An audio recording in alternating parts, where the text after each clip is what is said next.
Okay, it's true that I don't perceive myself as different, to be honest. I'm trying to be myself first.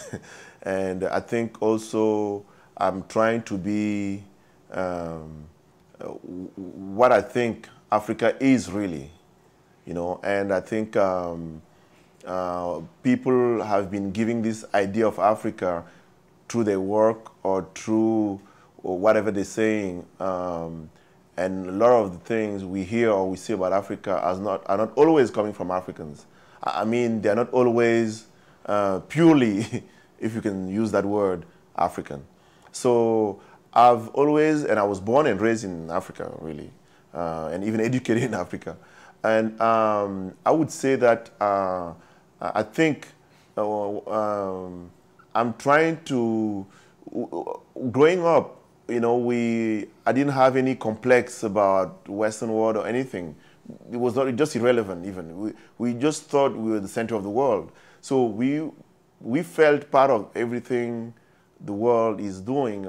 And for me, it was very important to also maybe set a tone, even for the rest of the world, not just for Africa. So you don't even see Africa, for me, when I do the work. I just think somehow, you know, it's cinema. So if we could reinvent cinema, that would be great. And if it's Africa, it's even better. So, and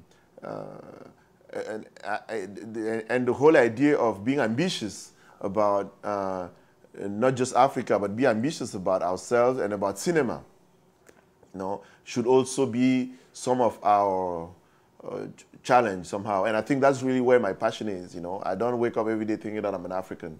You know, I wake up every day, you know, thinking about the kind of film I would like to make and how to interact with the audience. And it doesn't matter if it's an African audience or Western audience. And also trying to be myself, really.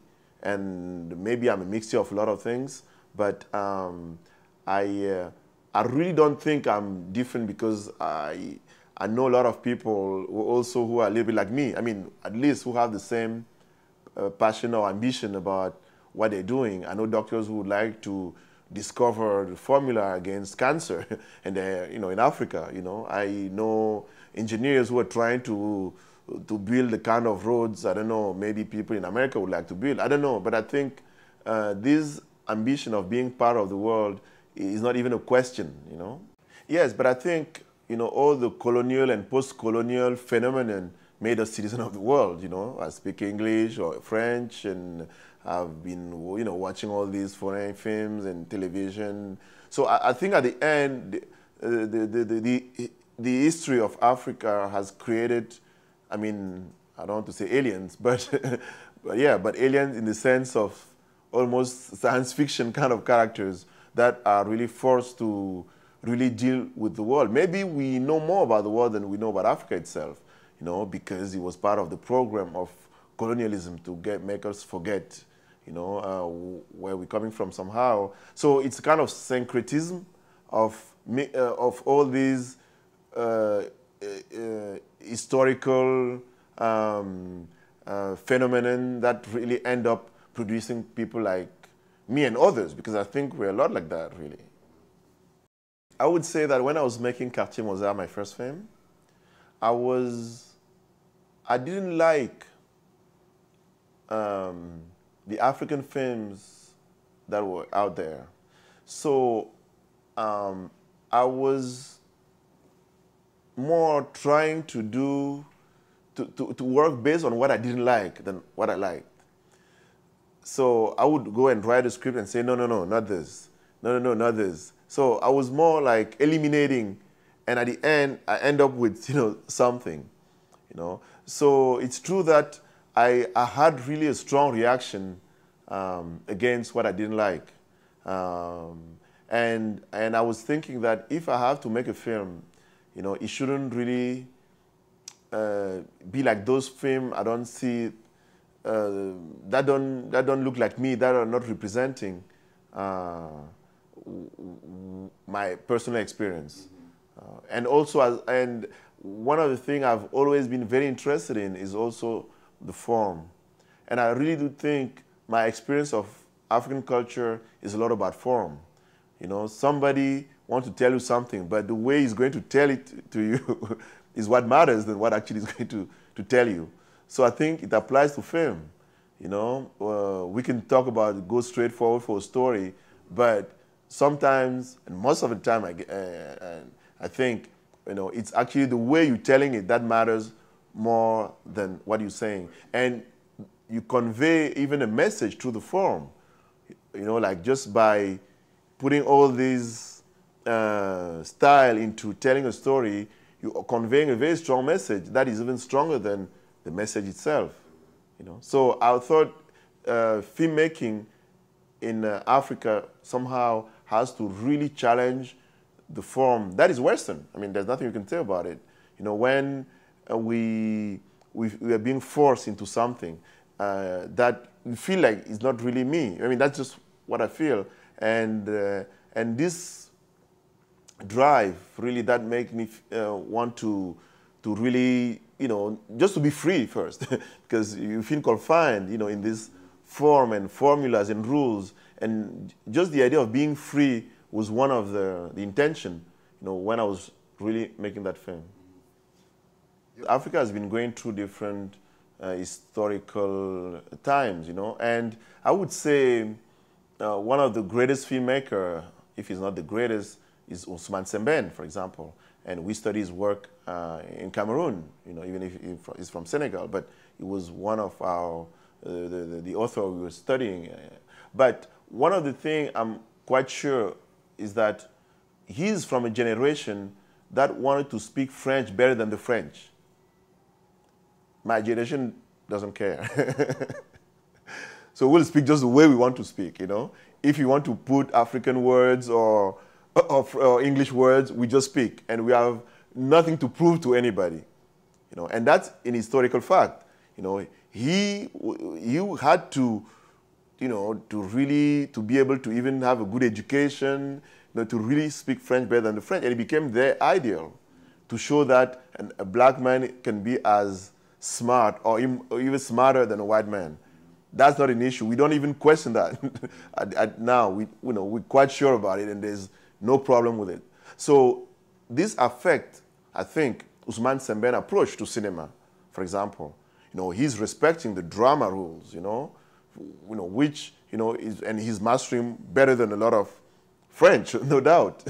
But for me, it's again, I don't feel, you know, obliged to respect anything, really, as far as the drama, you know, for the formula and everything you're supposed to do. So that's where it's very different, you know, what, you know, my generation is doing, or me, I'm doing personally, and what that generation, for example, you know, had to do. And I'm not blaming them, you know. That was just their time, and that's what they had to do. And it helped us somehow, you know, because that's what made me feel no complex, because I could study his books, you know, when I was going to school. So, I could read a book by an African writer who was very smart. So now I had to go beyond it, and that's natural. Because if I get stuck to Ousmane Sembène's problem, then, you know, Africa doesn't move forward anyway.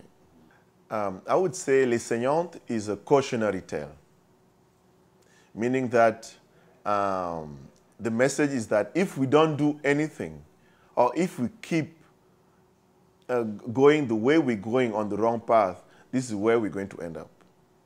That's more the message with the whole science fiction or futuristic in that film. The other thing is that every time we talk about Africa, it's always in the past. Maybe in the present with all the bad stuff, but never for the future. You know? So I'm using the whole idea of science fiction to project, you know, to say, okay, let's think about the future. I mean, that's just what I want to say with that. Let's think about the future, and if the future is that bad, maybe we should do something now. You know, that kind of dialectic, you know, I would like to create by using a genre, you know, to really address some of the problems. And obviously, I'm extrapolating, I'm exaggerating somehow, but I think it's also a way to send a strong message, because sometimes I'm really pessimistic, you know. So as a filmmaker, what else do you have except using cinema and using it the broadest you can, you know, and that's why flirting with the genre, but not for entertainment. You know, I'm using horror films, I'm using detective films, I'm using science fiction, but giving it a real purpose and a real meaning, you know, as far as Africa is concerned. And that's also a way for me to find our own identity, because we've been completely bombarded with all these films and all these stories and all these genres, but we need to redefine them on the African perspective. So when I'm making, let's say, a cop movie somehow in Africa, you really have to make sure that you can investigate in Africa, in a place where maybe, you know, all the information are kept secret. Who's going to give you the information even to investigate? So you have to bring it back to context and redefine our cinema based on that. You know, otherwise, it will be a caricature. You know, if you do a car chase in a place where almost nobody has gas in his car, because everybody puts like the minimum of gas because they don't have money. You know, so how far is your car chase going to go? So that's why I'm always trying to make sure things are being put back to the African context, so that we don't just say now because it's a detective film or it's a car chase, we're just going to do it the way they do it in New York or in Los Angeles. I was even surprised myself to really discover that women had a very important place in my films. Actually, there's one where they don't.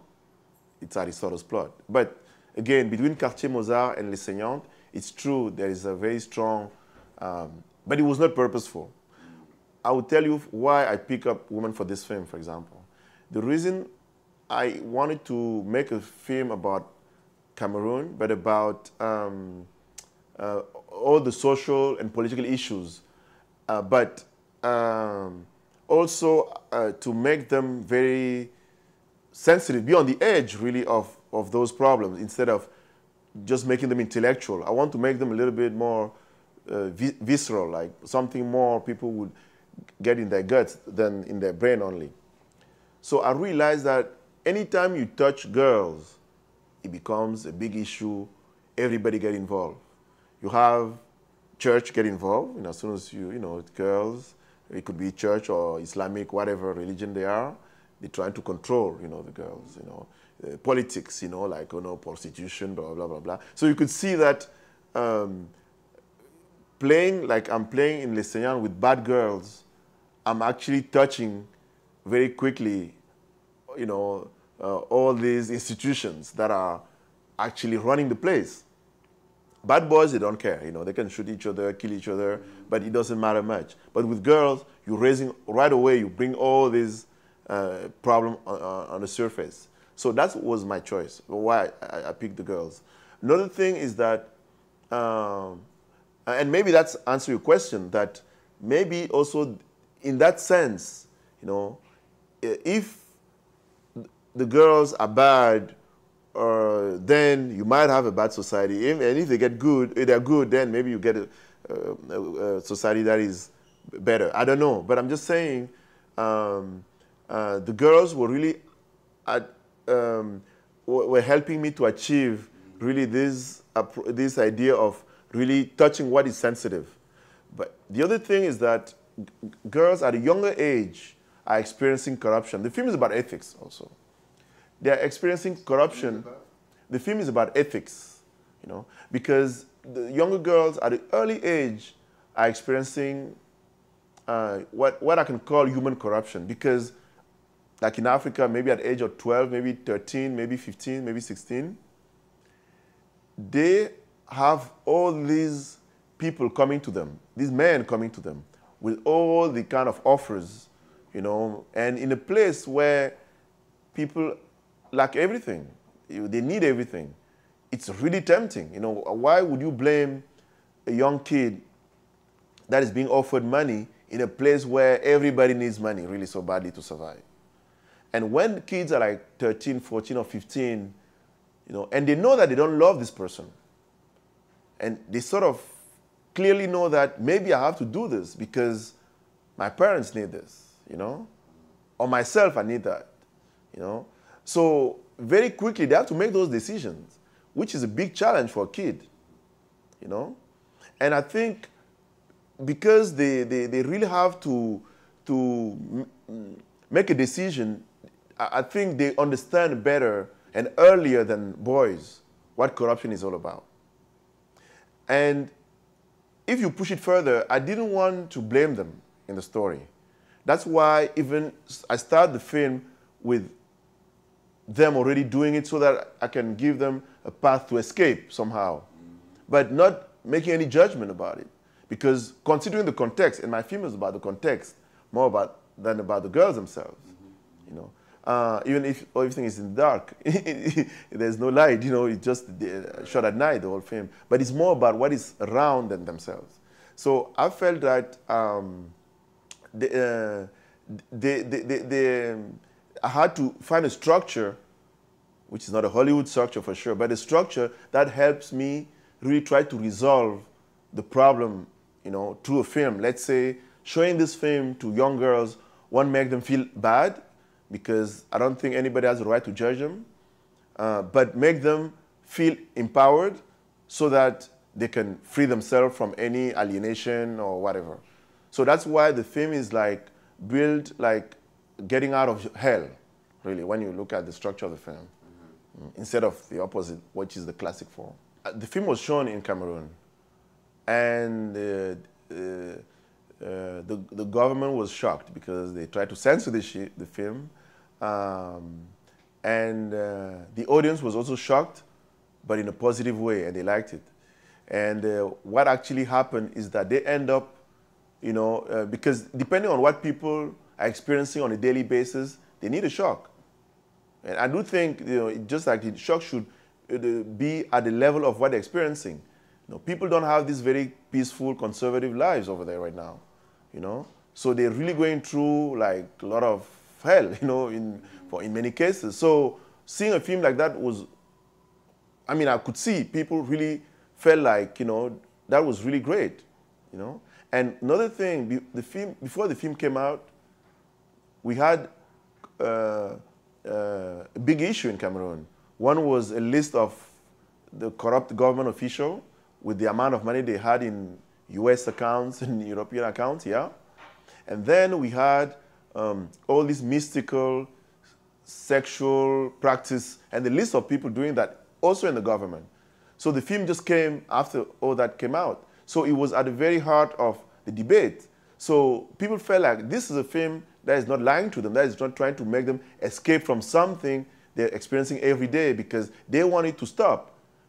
It's not like they're not living in a situation where they can just live with it, because this is heavy. It's not really just like a little politician playing their game. It's really the future of people on a daily basis that is at stake here. So that's why I think it's good to really feel where people are and to really give a kind of electroshock based on where they're standing at that moment. Yes, actually, the whole idea of Quartier Mozart, there's a real neighborhood called Quartier Mozart, but in Douala. But I shot in Yaoundé. The whole concept of Quartier Mozart is actually a hot neighborhood, you know, with a lot of sexual activities mainly. That was actually the real neighborhood.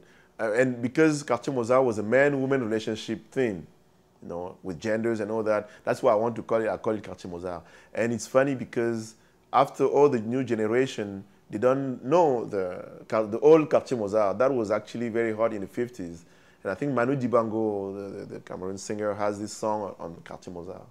And actually, when he saw me, he said, "You're too young to know anything about Quartier Mozart."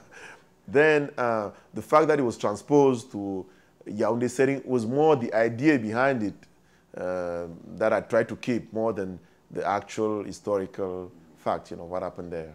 People really embraced that film and throughout the years, because it's become, I think it's, you know, without being modest, like one of the cult film for people in Cameroon. Like everybody knows about it, even if they don't know who made it, but they know the film very well. And it's true that also I think it's very simple. I think people are being denied on a daily basis what they are. And I think, I remember one time when we were screening the film there, and they would say, I would hear somebody saying, come and see this film.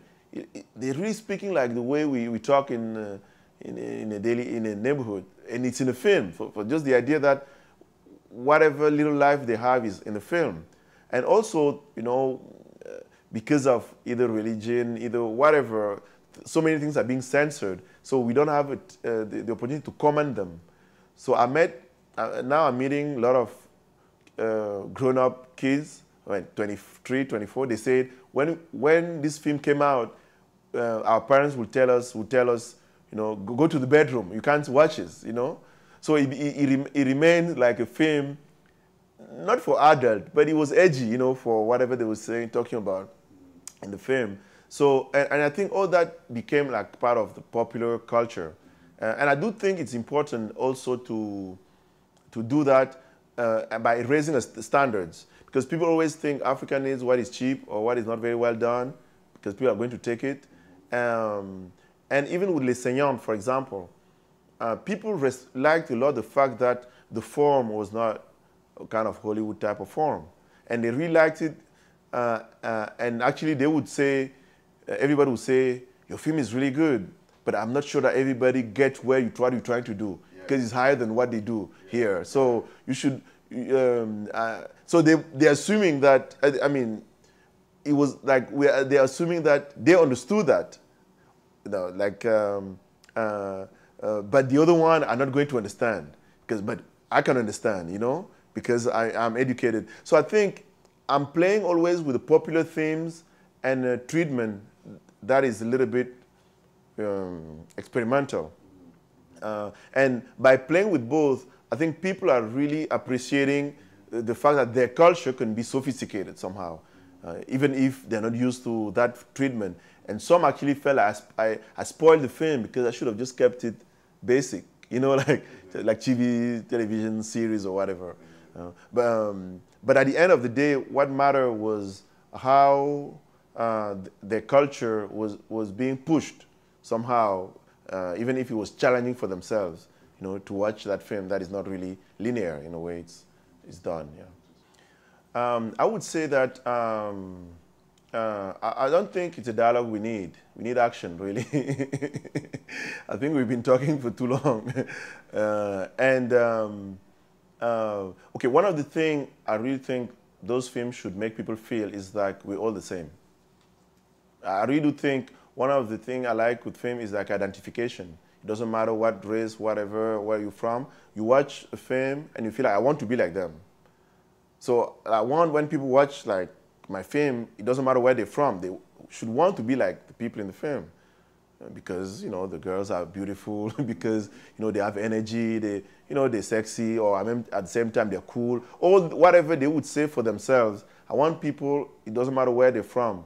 And including Africans, because a lot of alienation is about denying, you know, who we are somehow, or, you know, looking down on ourselves. So the whole idea, I want people to just say, I want to be like them, I want to live their life almost, you know.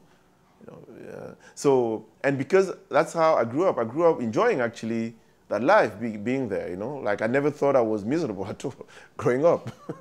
So why do you want me to really do something different, you know? So I think that's the first thing, identification. And then also I think basically with a film like Les Seigneurs, I really want when people finish watching it to feel like doing something.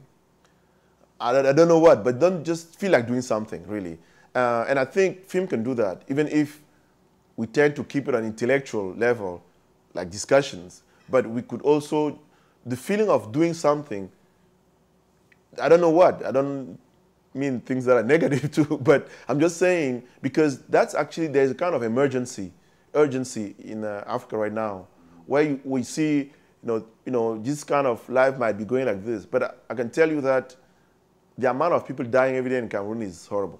Like, funerals are starting on Wednesday now. People work Monday and Tuesday only.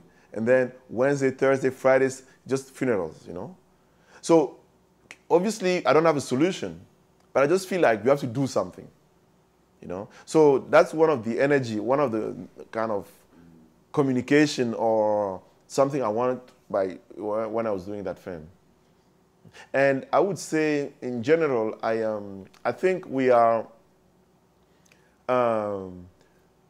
we obviously, you can see on the news every day, people talk about Africa, people, I mean, you can hear so many things. And it's really, how can I say that? It's something that really touches me a lot when I read all these things about Africa. Everybody says almost anything about Africa. But one of the things I've realized is that, you know, the way you tell a story actually also affects how you're going to solve the problem, you know. And like today I was reading about Darfur, for example. Then you read just how the problem is being depicted already shows how people should solve it. But the journalist who's writing, you know, is maybe just using a writing technique. And I know in film, one of the writing technique is conflict. You know, you have who's the bad guy, who's the good guy. Obviously, when you finish reading it, you feel like you should stop the bad guy. You know, and so by writing a story a certain way, there's clearly a consequence on that form, you know, that these people are going to experience. While you know that, again, to talk about a place like Darfur, things are very complex, you know, and you can't simplify them just to make a good story on the paper, you know. Maybe it might take you a week to really tell it properly, but no newspaper will accept it in that form, you know. So, and maybe you might lose your job as a journalist if you try to tell it right, you know. So I'm just trying to say that by trying to find the best way to tell certain stories, you know, might help also prevent some conflict. Because I think a lot of people who have that responsibility sometimes create conflicts more than they solve them.